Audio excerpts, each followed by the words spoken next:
Good afternoon and welcome to our little fireside chat on the marketing playbook for 2025.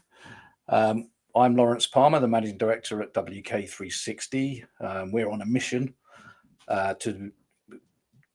for ambitious brands, to bring ambitious brands to life. And with me today is Jonathan Cox, my Marketing Director, who's going to take us through some of these elements of the Modern Marketing Playbook. Yep. So we can ask questions all the way through, by all means, and leave those comments in the comment section below. Yep. But Jonathan, do you want to just tell us a little bit about yourself and Sure. what we're going to discuss today? Good afternoon, everybody. It's great to be with you. Hope over the next 20 to 30 minutes we'll share lots of insights and things for you to learn, but equally, as Lawrence said, it'd be great to have your questions and comments and ideas as well. As Lawrence said, I'm Jonathan Cox. I'm the Marketing Director here at WK360. I've been working in the field of marketing for about 25 years now, across both B2C and B2B. I've worked with pretty much every marketing channel there is going. And the landscape's evolved a lot over that time. So yeah, quite a range of experiences and hopefully some things that I can share with everyone today. Excellent. Shall we jump straight in then? Let's do it. And have a look at some of the challenges? Indeed. So if we look at the modern marketing, why is it so challenging today? You know, what is it that about today that's made it such a challenging environment to work in? Yeah, so I mentioned that I started working in marketing 25 years ago. And when I started out, I was working for a .com, one of the early .com companies. And we were selling, of all things, mobile phone ringtones. Do you remember you used to download those? Remember those, yeah. Mobile phone absolutely. ringtones. Polyphonic, wasn't it? Well, they started off monophonic. Right. But then, they turned into polyphonic ringtones. Yeah. But anyway, we digress. But when I started with them, I essentially had three marketing channels to deal with. I would do some radio advertising. We'd maybe advertise in newspapers or some magazines. And there might be a bit of PR, the occasional event you might go to, but not much. And of course, we'd update a website. But three or four channels that we'd be working with. And life was so much simpler then. Life was much simpler, although of course we didn't admit it at the time. No. But fast forward 25 years, and of course the proliferation of marketing channels is incredible. So back then, there wasn't really anything such as paid search. You didn't have much digital advertising. It was very embryonic at the time. There wasn't really SEO. You certainly didn't have the social media platforms. And of course, now there are so many more channels, but there are also so many more platforms per channel. So there are 20 different ways you can do digital advertising. There are 20 different social media platforms for organic content. Yeah. So the reason it is so much more challenging now is that explosion of channels. Consumers have quite rightly, have such high expectations of the content that they consume because they're seeing so much. And so it's really hard, or it's more challenging to get cut through than ever before. And I think it's important to say that that's also set against a backdrop of declining budgets. So we'll dive into these points in some more detail in a second, but that's the broad context. It's a more complex marketing environment, more to do than ever before. Yep, absolutely. So you talk a lot about the digital efficiency paradox. Yes. Do you want to tell us a little bit more of that? You've sort of coined this phrase, which is reflective of a lot of the things that people are going through. So do you want to give us a bit of background on that? Yeah. So the digital efficiency paradox is this idea that, well, it's this situation, it's a context that we have, as I've said already, huge numbers of channels that we need to serve. We need to produce ever more content than before. And we have lovely managing directors such as yourself. We also have finance directors who see the marketing environment and they say, well, you've got so many more tools to do the job now. You can produce your own content. You can broadcast like this. It's so much easier than ever before. Absolutely. You can produce videos with tools that used to require experts all the time to do it. So marketing's easy now and it requires less money. But we set that in the context of multiple channels to serve, content for all these channels that have to be served. And the expectations of consumers. Because, so again, I keep going back, it's a bit like a history lesson, going back 25 years, it is thought, so the early 2000s, it was estimated that consumers received around about 1,000 brand messages per day. Which is a lot. Which is a lot. However, it is now estimated that consumers receive between 4,000 and 10,000 brand messages per day. I mean, get your head around that. You can't. You can't. You know how you cut through that is just exactly the point. So we have to work so much harder to create cut through, to create recall of the content. So yes, we have all of these tools which make it quicker and easier to produce content. You know, I'm not a designer, but I could go and produce a social media banner. It would be brilliant, to be honest, but we could do it. But if you're going to do it well and you're going to create cut through, it isn't easy. So, you know, you still got to work. You've got to work harder than ever before. As I say, this is set against declining budgets. So in 2020, marketing budgets were on average about 11.5% of a company's turnover. It is now, latest survey from Gartner says it's around 7.5% of turnover. Yeah, that's a considerable shift. So that's a big drop, isn't it? And of course, consumer expectations are higher. So that's the paradox. We have all of these tools which make marketing and digital marketing more efficient than ever before, but we have to do so much more of it, and we have less budget. So that's what this is all about. That's what this guide is all about, the Modern Marketing Playbook, which is available for everyone watching. We'll put a QR code up at the end of the session. But it's about doing more marketing with less and finding efficient ways of using your marketing budget so you get maximum return on investment. Really. Packed full of excellent ideas and solutions, as well as looking at some of the problems and outcomes. Good. So okay. That's the paradox. That is the paradox. So let's have a look at some solutions. Sure. Obviously, one of the things is if you're going to create more content, you want to use that content as much as possible, repurpose it for as many things. So give us a bit of a take on that, on where you see. Where repurposing plays a part. So, I talk about the digital efficiency paradox as digital creating a challenge for us. And it does, because of expectations of what that means. But it also presents the solution in many different ways. And repurposing content is really about getting the maximum value from the content that you produce, be that photography or whatever it may be. And there are lots of different ways of doing this. Now, lots of people watching will, of course, be doing this in different ways, but we see certain ways in which people do repurpose their content and other ways where actually there are missed opportunities.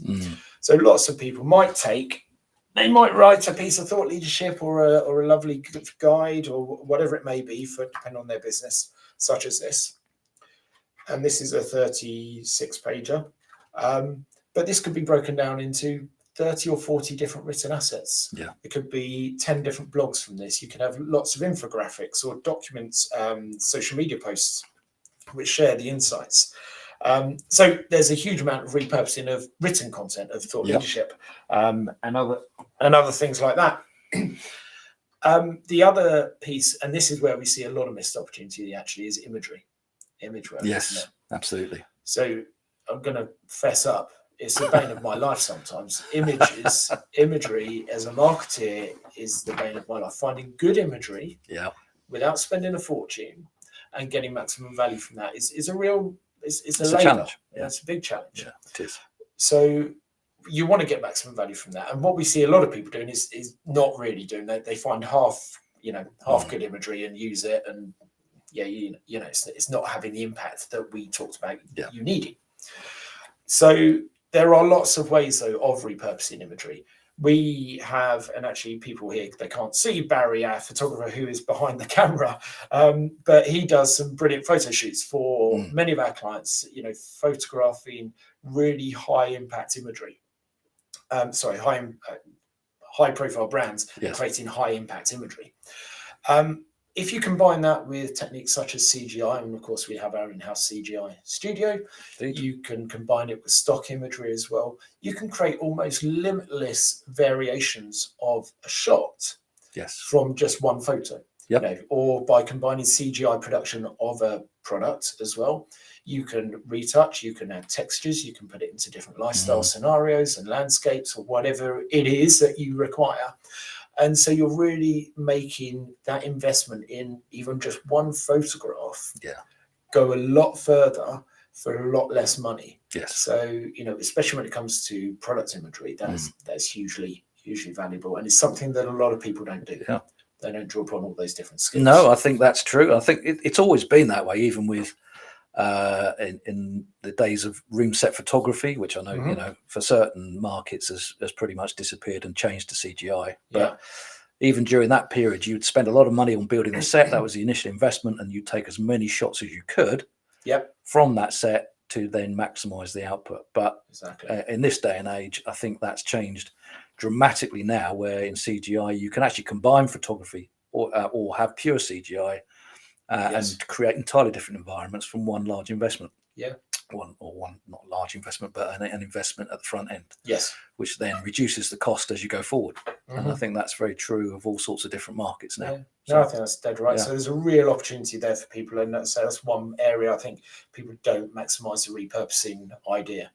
Of course, let's move on to video. That's the other thing that people can do. You can create a hero video of a product or a service that you offer. You can do something like this. And of course, at the end of this, we're going to have a recording and we can splice this up into small chunks of content to share. Again, making the value go further. We will be in your feed for some time with different splices, shorts of this. So there's a great opportunity there. I think the one other topic which a lot of people not necessarily aware of, or they're aware of it in a certain basic way, is automation of asset reformatting. So banner ads, for example, or social media assets. The classic example that many people will be used to is Canva. And you create a Facebook image, you click a button and it will resize it for Instagram or resize it for LinkedIn. But if you have a few creatives and then you have a few formats, a few platforms that you're going to distribute that on, then you've got to update it multiple times manually. Absolutely. If you then want to change, say a discount code or tweak the messaging on one of those, then you might have 60 different creatives that you've got to go through and update. But there are tools. And we use one, but there are tools which you can use to mass update the content across those. And those tools are, very, very useful on all sorts of fronts. They make you very reactive. So if you've got competitors putting offers out one day, you can react to that the same day and then distribute the content across all the platforms. So you can resize it. So you're not sitting there producing things over and over again manually, which a lot of companies do. That's it took quite a while for us to develop the capability to do that in an efficient way. And so a lot of companies are still doing it manually. I think that's right. And so I think going forward, the automation element, also with AI, we'll come on to that a little bit later on. We'll probably do another podcast on that, the amount of work we've been doing on it. So lots of ways to repurpose, aren't there? Automation, repurposing all of your different assets, and just make sure that you're getting maximum value from that content investment. Absolutely. So the other thing that we talk a lot about is agility, and a lot of marketing teams often discussing. We have this discussion with them all the time. What does agility look like? How does it work? And I think for yourself, you've done a lot of work on this. So if you want to give us a little bit of background on what you consider a really good agile. So the concept of agile marketing workflows, it's not new, but it's not actually deployed all the time. And I see pockets of it, and some people doing it by accident rather than consciously and getting the full benefits of it. But essentially, it's about moving quickly. It's about testing, learning, failing fast, adapting and optimizing your work. Now, typically, rewind, and I'm sure you've seen this. We certainly have seen it with clients. And I used to work in this way. Classically, you might take a waterfall approach to developments for campaigns. So you'd say, right, we're going to launch a campaign in 8 weeks' time. In that time, we are going to create all the assets, the video content, the posts, the magazine adverts, potentially, the brochures, the flyers, the exhibition stands, the email nurture programs, whatever it is, all of those different channels. And you'd be counting down on day 0, you would hit launch and you'd press the green button and off you go. And then you'd wait 4 weeks, 6 weeks, see which bits are working. And then you'd figure out what you do next. That, of course, means there is a long lag from you starting work to figuring out whether or not what you've done is actually working. Yeah. So the idea of agile marketing workflows and working in sprints, short sprints of maybe a couple of weeks at a time, you take short batches of activity. You still have to plan out your campaign strategically. You can't just be scattergun. You've got to do things, properly. But you can take batches of activity, produce them in, say, 2 weeks, put them out there, and start learning. Look at what is working, and then you can adapt. And so you're not investing weeks and weeks and weeks of work not knowing if it's going to work. You can then adapt and optimize as you go through. So it's just a far better way of investing your budget and your time, because you do learn as you go. The other benefit, and be interested in your take on this, is about the energy that it provides, and the pace and the energy in an agile campaign versus a waterfall campaign. Yeah, waterfall type of campaigns, which was obviously the way that it was always used to be done. You were producing over such a long period, and you'd also get a delay before you saw any results, which was the other thing, because everybody likes to see the results of their work. Yes. So in the waterfall campaign, you get a long period of time of producing the work, producing the project, bringing the whole thing together for eventually a big, output. And the team, with this more agile approach, I think that the energy within the team is better. Yes. So I think the level of creativity, people are seeing results quicker. Yeah. Which ends up with people actually being able to then change the way that they're looking at things.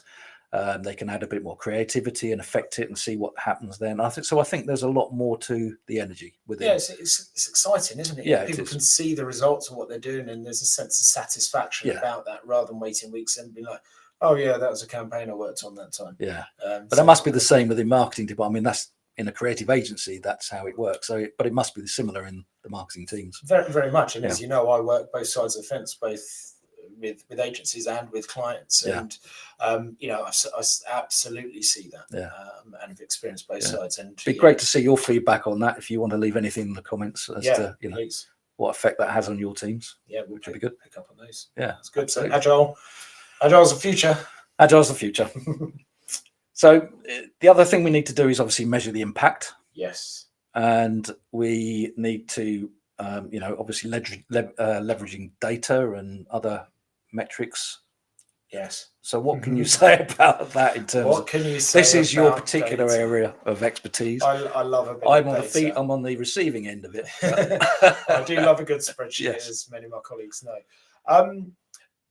So look, I mentioned earlier, managing directors, finance directors, they want more. They think it's all very easy to do everything. And the other side is that often they want to see, well, quite rightly, they want to see the return on investment. The challenge that modern marketing leaders face, and something we all need to face into, is partly educating leadership teams as to what to expect. Because, for example, you might often you'll hear MDs or owners say to a head of marketing, we spent £500 on that Google ads campaign, or we spent £500 on that LinkedIn campaign, advertising campaign. What's it done? I can't see any return on investment. I don't see the sales shooting up. It's been running for a week. That's not how it works. And as we Are you sure? I'm afraid so. But as we talked about earlier, consumers are receiving 4,000 to 10,000 brand messages per day. So no one is making a decision based on one single touch point, unless it's a stick of gum, right? At the supermarket, and it's 50p or probably 80p nowadays. You take in lots of different messages across lots of different channels. And so job one with data is to educate the leadership teams, saying you can't expect to see direct attribution for every activity in a really short period of time. What you need to look at is a suite of activities over whatever defined period of time is realistic, and that's going to vary from market to market, from industry to industry, from product type to product type, price point to price point. But making sure people such as yourself and finance directors understand that this investment over this period of time is what we're measuring. And then from a marketing leader's point of view, of course, it's making sure you're measuring the right things for each activity. Because yes, the MD, the FD wants to see we spent X £1,000, we got X tens of thousands of pounds return on investment. But to deliver that, us as marketing leaders need to look at the individual metrics for each channel, for each activity within a campaign. So what do we expect this part of the journey to be achieving? What should an email campaign be delivering? Is it opens? Is it clicks? Is it engagement once people have clicked through? Is it recall? Same goes for video ads. How much do people recall the messages we put out there? What engagement are we driving? But it's understanding what should be delivered by each particular activity. And then again, passing that up, but as a marketing leader, using that data to optimize the activities. Go back to the context of declining budgets, doing more with less, more channels to serve. I often see, and I think we see this with a number of our clients, a missed opportunity to measure results because we are so busy doing so many different things, and we get one thing out there, we move on. We might look at some metrics, but we don't actually sit back and say, are we looking at the things that matter? Are we measuring the things that matter for that activity? So not looking at vanity metrics, but looking at the lead indicators that show success. So really spending time getting to the bottom of that as a marketing leader is paramount. And then, of course, alongside that comes the tools that you can use. And there are more tools than ever before. So obviously, most people are aware of and used to using things like GA4 to look at web analytics and behavior based on last touch attribution or whatever it may be, looking at web stats and such like. But of course, CRMs are far more powerful than ever before. There are many more aggregating tools that will bring together data sets from different places, even looking at how people have engaged offline.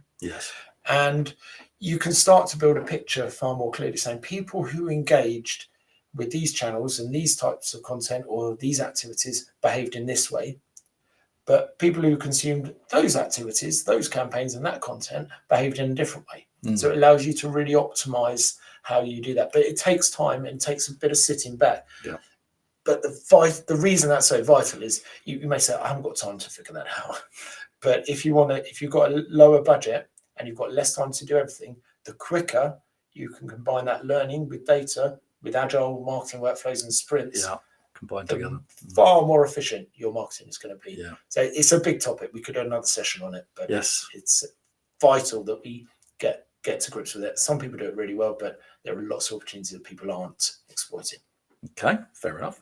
So how do we level? So obviously creating the content, how do we leverage technology to do that? So that's the data. After going through the data element, how do you then leverage technology in that environment?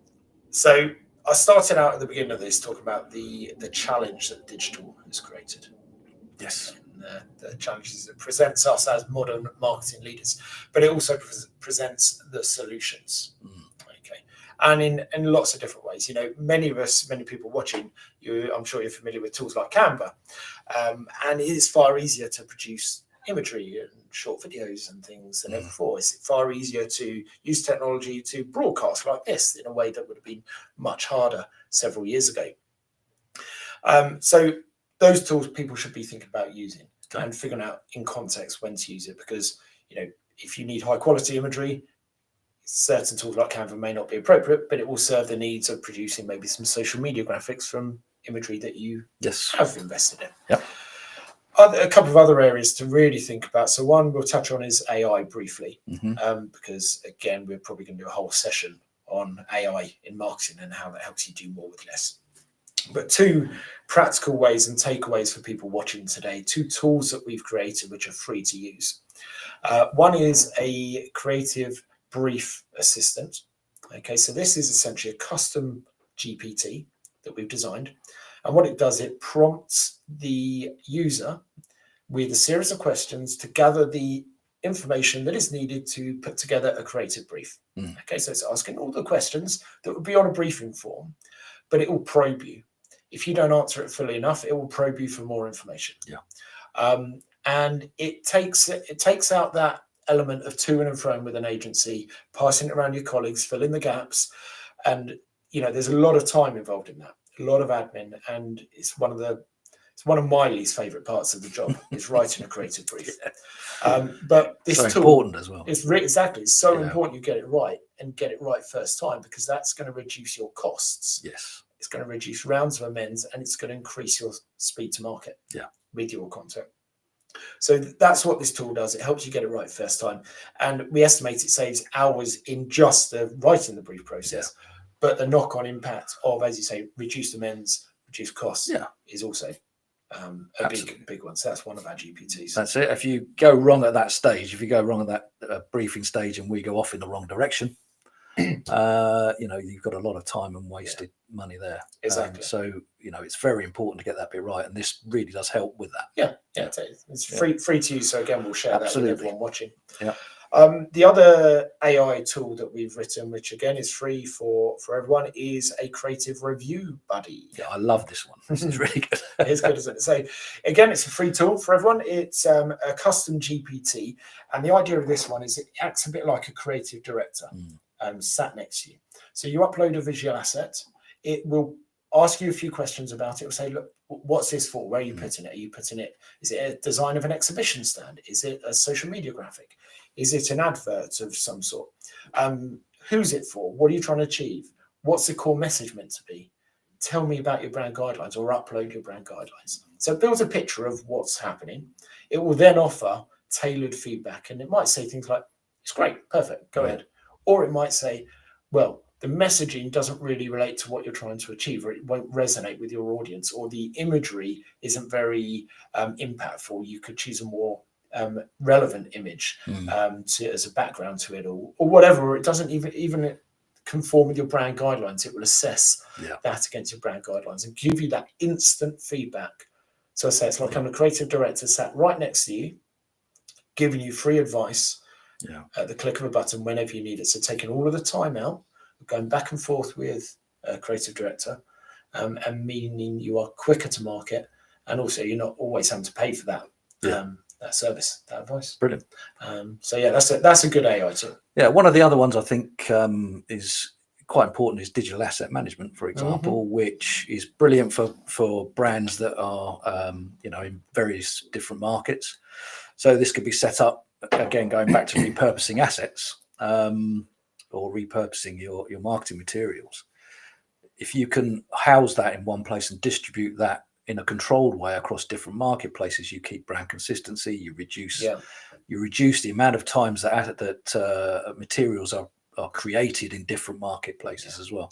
That's right. And that's a huge saving.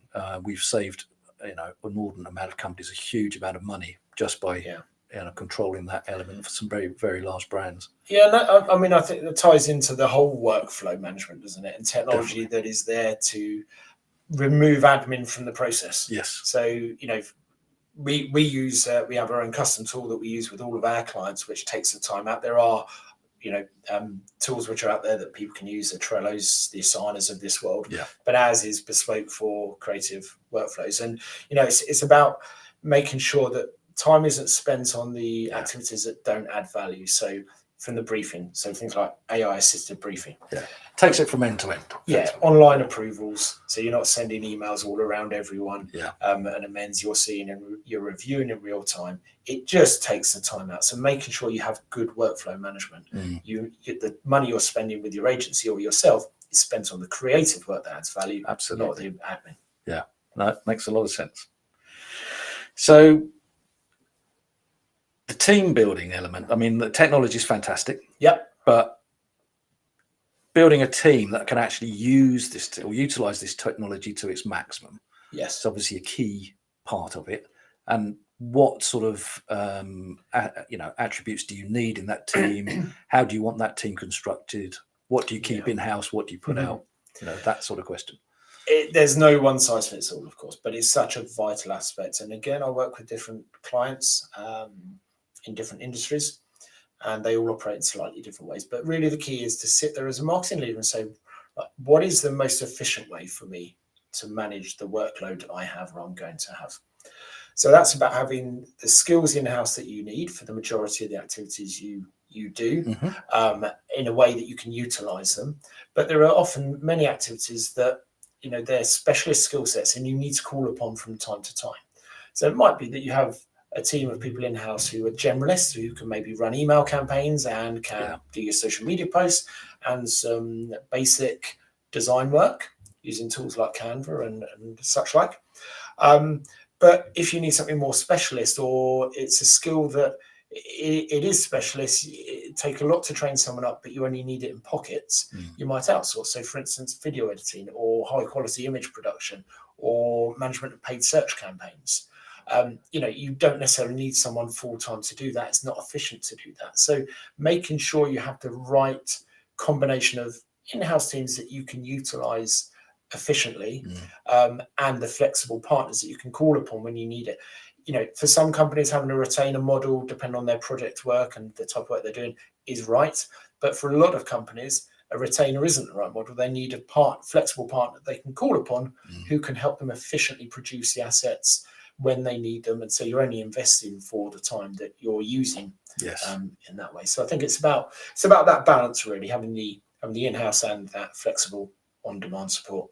Yep, I think that's a very true statement. I think the level of investment in terms of outsourcing, if you're an agency like ourselves, all of our investment, or not all of our investment, but a lot of our investment is designed to really make the whole process efficient. Yes. Whereas I think in an in-house team, it's more focused on marketing itself. Yeah. So there's different focuses, and I think that has an effect on the ability to produce more for less. I think that's right. And one thing as a marketing leader, I'm sure many people are doing this anyway, but it's about an agile team. Yeah. It's again a flexible team, a team that's willing to learn. Because this world around us, this marketing world, is changing at a rate of knots. It has done in every week. There's something different to think about. So you've got to have a team that is committed to continuous learning, continuous professional development, and you just need to remain agile and curious as a marketing team as well. So that's something to really think about. How can you embed that culture within your team? And it's only going to speed up. It is. And get more and more dynamic. So let's summarize a little bit, shall we, on what we've talked to today? Is that? Yeah, sure. So I'll say the topic, the Modern Marketing Playbook, doing more with less, it's all written in here. And this is available to everyone. But in summary, what we talked about, we started off looking at the digital efficiency paradox. We did. So the idea that we have more tools than ever before, so marketing should be really efficient, but the challenges are far higher. More channels, more content, harder to create cut through, and declining budgets. Yes. So we've got to work harder and be smarter to do more with less. That's the background, but that's the reality, and it's about rising to the challenge. So we then talked about a number of different solutions. So how do you maximize return on your content investment through repurposing, be that written content, images, videos, or automation of large numbers of image assets in an efficient way? So make sure we think about repurposing. The next thing we spoke about was agile marketing workflows. Yes. Learning fast, short sprints of work in a structured manner, learning and failing fast, optimizing, so you're making good use of your budget. You're not waiting weeks and weeks and weeks before you learn that something you've done isn't working. Data, figuring out what the actual data points you need to measure are, educating your leadership team as to what they should be looking out for, and bringing the right tools together to give you that information. Don't sit there and think data's too much of a task, I'm going to leave that for another day. It's going to help you optimize the work you're doing and maximize your budget. And then we talked about technology, eliminating waste from the workflow through smart technology that speeds up your workflow using AI and such like in a really clever way. And then finally, we talked about flexible resourcing, didn't we? And having the right mix of people in-house that you can utilize efficiently, the flexible resource that is on demand from an agency partner, for example, that you can call upon to help you work efficiently. Yeah. And also the mindset of continuous learning. Yes. That people need to remain agile, to remain curious, to keep adapting in what is undoubtedly a fast-moving and challenging environment to be in. So Excellent. I think that's a summary. Of course, it's all in here, isn't it? It is indeed. There's some great things in here. There's even a good timeline, most of which I'm afraid to say I remember. But yeah, about the proliferation of marketing channels. Absolutely. It's quite staggering. As going back to what we said at the very beginning, from just a few channels in the early 2000s to I dread to think how many there are if you were to count them all up now. Horrendous. Horrendous. Very complex world now. Indeed. So, do we have any questions? We don't actually. We must have covered it all. We must have done it really well then. Refresh. Okay, so I've been told to refresh the stream for comments because I haven't got them all. Do we have any comments? How we actually operate modern technology. Okay, so we have one here. Robin Walker has asked, what tools do you use for automation of assets and to change messages across many different assets? That is basically for banner ads, primarily, and we utilize that. It's our own sort of tool that we've developed a front end for through one of our own workflows. Obviously, we invest heavily in automation. Be more than happy to talk to you in more depth about that afterwards, if you'd like. But yes, we can give you a bit of a rundown of how that works. Yeah, because there are tools for, as we talked about, simple adaptation, resizing in things like Canva. But yeah, if you're going to do it on mass for large courses, you need something. It is, yeah. I mean, some of the brands we work with, you're producing things across 50 odd different sizes, and you've got to automate it because you'd be sitting there for days just reproducing everything, and you'd be so slow. So we have to automate it, and as much as possible anyway. So yeah, good. Got another question here from Darini. So if you go with a short sprint, are you saying that you would start with certain channels? Probably one for me, this one. That's one for you, definitely. Yes, you would start with certain channels. I can't tell you which ones they are because it very much depends on your context. I think what's important to think about with sprint-based marketing isn't that you just go scattergun. You say, we're going to do a bit of this, bit of that. You still got to build a campaign structure and a flow that makes sense. There's no point, let's exaggerate to make a point. You're not going to start with your conversion activity if you haven't done your lead generation or your awareness activity first. So you've got to think about the phasing of it. But let's say you're starting with your awareness activity. You might say, let's start with those. Let's start with the awareness channels. So we might be doing a series of organic social posts. We might be running some other forms of advertising. Develop those. You can launch those in bursts, be learning how they're performing, and then moving on to your consideration phase. So you've now got people in the funnel, and you optimize that so you know that is then going to be more efficient. Yeah.